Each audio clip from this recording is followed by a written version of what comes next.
hukmlarini inson yerda tatbiq qiladi va yer yuzini obod qiladi. Uni hukmlarini tatbiq qiladi. Yer yuzini obod qiladi degan joy kelyapti, birodar. Islom degani tarki dunyo, faqat oxiratiga ishlaydi, dunyosini tashavoradi degan gap emas. Yer yuzini obod qilish ham, birodarlar, ana shu Alloh taoloning buyruqlaridan. Ya'ni o'tirgan joyda toza tutishingiz, yurtingiz iqtisodini ko'tarishingiz, ko'chani toza tutishingiz, yer yuzida yashayotganda hadislarda keladi, o'lmaydigandaqa ibodat qilinglar, o'lmaydigandaqa dunyoda ishini qilinglar, hozir o'ladigandaqa ibodat qilinglar dedi. Lekin ming arz bo'lsinki, biz o'lmaydigandaqa dunyoda yashayapmiz, o'ladigandaqa ibodatni tashlab qo'ydik.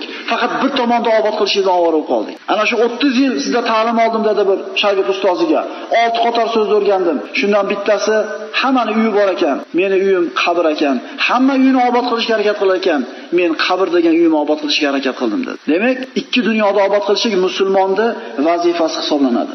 Jinlarga yer yuzini obod qilishlik vazifasi yuklatilmagan edi. Mana aytildi: "Va ma xalaqtul jinna val insa illa liya'budun."